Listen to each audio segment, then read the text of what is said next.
Halo, saya dari kelompok 7 akan membahas tentang chapter 15 yaitu menulis dan menyelesaikan laporan dan proposal.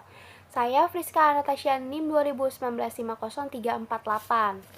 Nah, ketika kita menulis laporan dan proposal, kita harus beradaptasi dengan audiens. Nah, laporan dan proposal yang efektif ketika kita menyesuaikan dengan kebutuhan dan minat audiens yang akan dituju. Nah, untuk memastikan bahwa sukses, kita melihat dari sebuah laporan. Nah, untuk membangun hubungan yang kuat dengan audiens, kita harus peka terhadap kebutuhan audiens. Nah, dengan menggunakan sikap kamu mempertahankan rasa etiket yang kuat, menekankan positif dengan menggunakan bahasa bebas biasa.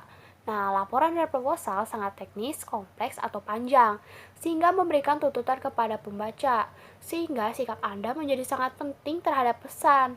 Nah, pembaca sering kekurangan waktu atau cenderung bolak-balik halaman demi halaman atau dari layar ke layar. Nah, hal untuk mempermudah pembaca memahami pesan. Yang pertama, menggunakan judul dan tautan. Kedua, memperlancar transisi. Ketiga, preview dan ulasan. Nah, apa sih yang dimaksud dengan judul? Yaitu untuk meningkatkan pembaca dokumen dan pengguna untuk mengidentifikasi kerangka kerja laporan. Nah, untuk menunjukkan pergeseran dari satu ide ke ide lainnya. Nah, lalu apa yang dimaksud dengan transisi? Nah, itu untuk membantu pembaca berpindah dari satu bagian ke bagian lainnya. Nah, bagian transisi bisa berupa kata, kalimat, atau paragraf lengkap. Nah, apa yang dimaksud dengan ulasan? Ulasan terjadi setelah materi dan meringkas informasi hanya tertutupi, membantu pembaca menyerap detail, melacak gambaran besar. Nah, ulasan dapat ditulis dalam format kalimat, dalam daftar bullet point, atau menggunakan kombinasi keduanya. Membangun hubungan yang kuat dengan audiens. Nah, membangun hubungan yang kuat dengan pembaca dengan merencanakan bagaimana menyesuaikan gaya dan bahasa untuk memenuhi kebutuhan dan harapan. Maka pilih bahasa dan konten secara hati-hati. Membangun kredibilitas sangat penting untuk komunikasi yang sukses mendapatkan kepercayaan audiens. Terlalu menetapkan harapan kepada audiens terlalu tinggi dapat menyebabkan masalah kredibilitas karena tidak memberikan semua yang diharapkan. Mengontrol gaya dan nada. Pembaca yang baik dapat membuat persetujuan. Nah, menggunakan nada yang cukup informal, melakukannya diterima di situasi internet dan budaya perusahaan. Ketika menyusun nada yang lebih formal, berhati-hati untuk tidak berlebihan atau akan berakhir kaku dan gusam. Jangan memasukkan suara pasif, menghindari kelemahan potensial. Halo semuanya, nama saya Mary Angela, NIM 2019 50345. Saya ingin melanjutkan presentasi dari teman saya, yaitu tentang chapter 15.2 tentang 5 karakteristik konten laporan yang efektif dan daftar topik-topik yang umumnya dicakup dalam pendahuluan, badan atau isi, dan penutupan laporan formal yang bertemakan menyusun konten laporan. Nah, di sini itu ada struktur laporan, ada 3, yaitu pendahuluan, tubuh atau isi, dan penutup.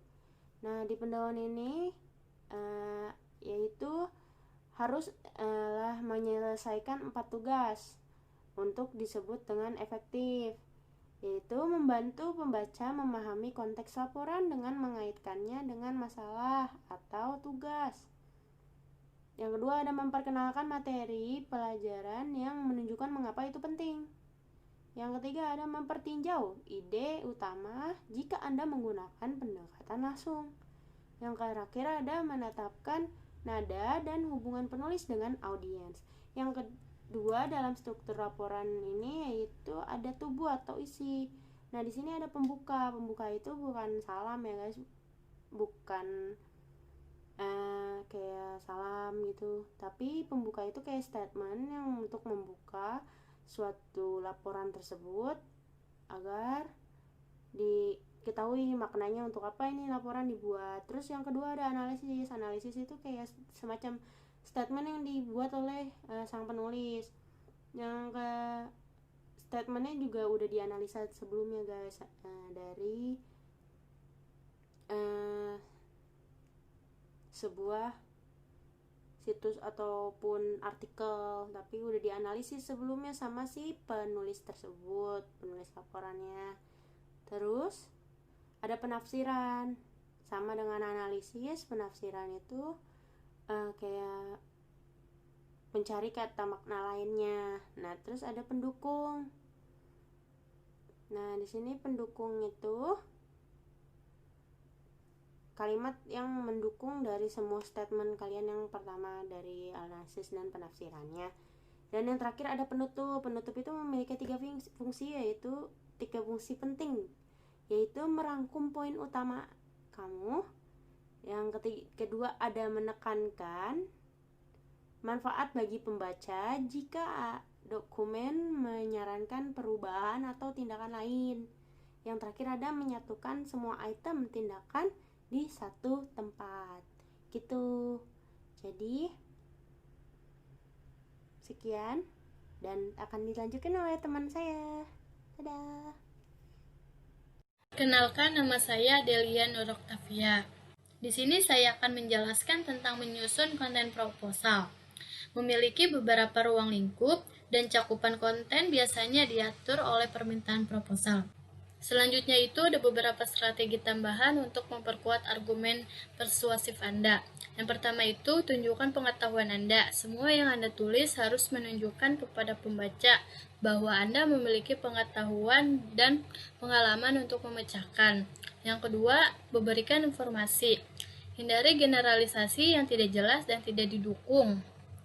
Yang ketiga, teliti kompetisi. Cari tahu alternatif apa yang audiens Anda pilih daripada proposal Anda sehingga Anda dapat menekankan mengapa solusi Anda adalah pilihan yang optimal. Yang keempat itu, buktikan bahwa proposal Anda bisa diterapkan.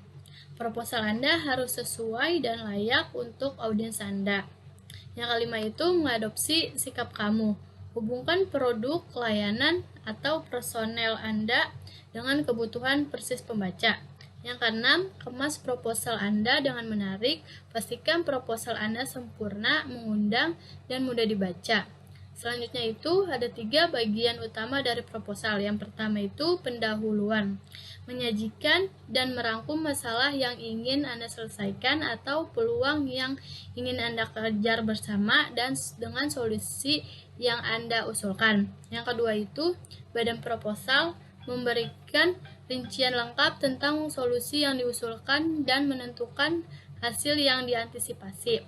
Yang ketiga itu penutup proposal. Umumnya merangkum poin-poin menekan manfaat yang akan disadari pembaca dari solusi Anda. Perkenalkan, nama saya Anastasia Novamevia. Selanjutnya kita masuk ke dalam melengkapi laporan dan proposal. Itu dibagi menjadi 4 tugas, yaitu revising, producing, proofreading, dan distributing. Kita masuk yang ke pertama, yaitu revising atau merevisi. Nah, kita harus mengevaluasi organisasi, gaya, dan nada kita.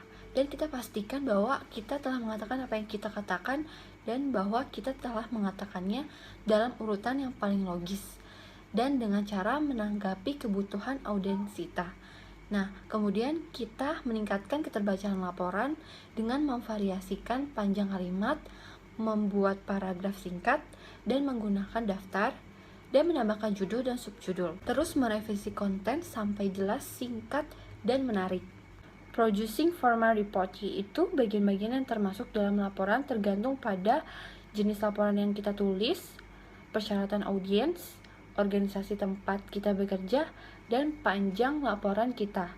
Komponen-komponen tersebut terbagi menjadi 3 kategori, yaitu bagian-bagian pengantar atau prefatory parts, lalu text of report atau teks laporan, lalu supplementary parts atau bagian-bagian tambahan. Kita masuk ke dalam prefatory parts atau bagian-bagian pengantar, yaitu ada cover atau sampul, title file, title page atau judul halaman, lalu ada letter of authorization, itu surat kuasa, lalu ada letter of transmittal, itu surat pengantar, table of contents, daftar isi, lalu ada list of illustration, yaitu daftar ilustrasi, dan ada synopsis atau executive summary.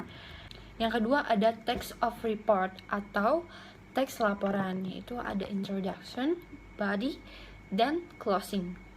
Kita masuk ke bagian yang ketiga, yaitu supplementary parts, yaitu ada lampiran, daftar pustaka, dan indeks. Producing formal proposal yaitu memiliki dua kategori, yaitu prefatory elements dan supplementary elements.